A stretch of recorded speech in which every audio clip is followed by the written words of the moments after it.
Greetings, one and all. Welcome to the channel. Guys, my name is Mind Power. You could call me MP. On this side of TikTok, we turn our pain into possibilities, purpose, and power, and our shame into solutions and services. Therefore, this message is my service onto you. Welcome to the channel. Guys, I'm going to dive right into this. The title of this video is Empathy. Now, guys, there's several different schools of thought in academia, regards to empathy as it relates to narcissism. One school of thought is narcissists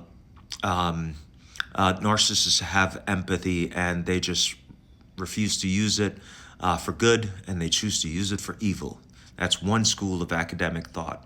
The other school of academic thought is the narcissist has empathy, but they don't have access to it because they were so traumatized, poor boo-boo, and they can't access it, okay?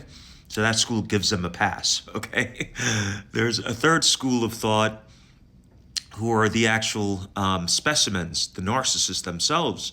And if you ever talk to a narcissist, the narcissist will tell you out cold, we can't relate to someone having feelings for someone else.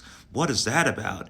We have never been able to know what it's like to love someone else. What is that about? We can't love, right?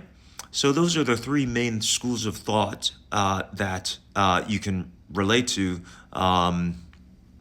predominantly with regards to empathy and narcissists, right? There's over 100 years of research and studies, papers, documents written about narcissism.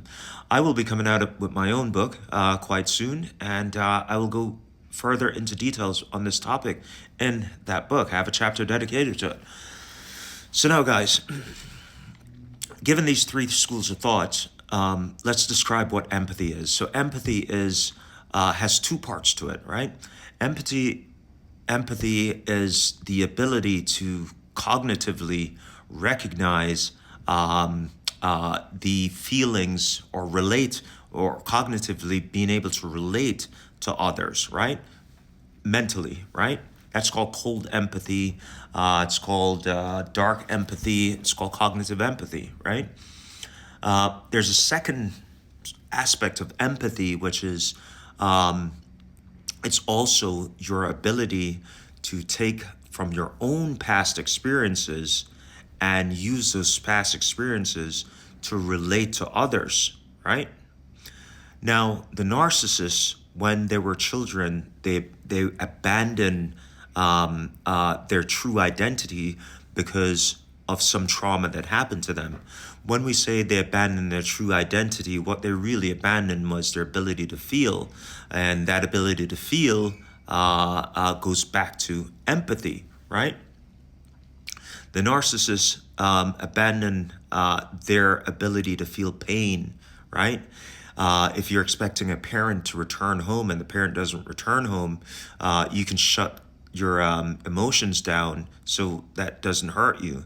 If you're being physically abused, you can shut your emotions down so that doesn't hurt you. If you're being sex abused, you can shut your emotions down physically in the presence of being abused, where you have no emotion, right? And so the narcissist lacks emotionality. What happened when they did that is the narcissist lost that side of empathy. Remember the side I told you, that it's also your ability to take from past experiences and utilize that to relate to others. That's a part of the empathy the narcissist lacks, right? The narcissist has cold empathy. They can identify a situation. You'll see politicians do this all the time. They'll be in the crowd. There's a lady with a baby over there, and they'll wave at the baby. They'll pick the baby up, right? That's cognitive empathy, right? They can relate. They can see you crying, and they can put their, they can reach out and touch your arm and pretend to give you a loving touch. That's cognitive empathy, but they can't reach inside of themselves to bring out a past experience and relate with you, because the narcissist cannot feel anything inside. You understand? The narcissist doesn't have empathy for themselves. Okay? Got me? They have no empathy for themselves. Okay? Which means they can't love themselves. You understand? They shut it down, right? So they can't go inside themselves to relate to you, right? Because I can only love you if I know what love is, okay? You understand? So they can't even love you because they can't love themselves. It takes empathy to love yourself. But they shut that down when they said we cannot allow ourselves to feel anything because the pain is too much, right? And so from the day they abandoned themselves, they lost the ability to feel for someone else, right? Call it that, feel. That's called empathy. To have some compassion for someone else. They lack that side of empathy. So they're left with cognitive empathy. So what happens if you have one side of empathy and not the other side of empathy, right? If all you have is cognitive empathy, that kind of sets you up for being quite a unique individual. It gives you an advantage over other individuals, right? Here's how. If all you have is cognitive empathy, automatically you become an actor from day one. From the day they abandon themselves, you become an actor because you cannot relate to others from your past experiences. From that side of empathy, you have nothing to relate to others. So all you have to do from there on is pretend you can relate to others. You got me? And so the narcissists became great actors. And as a result of that, they're automatically manipulators, right?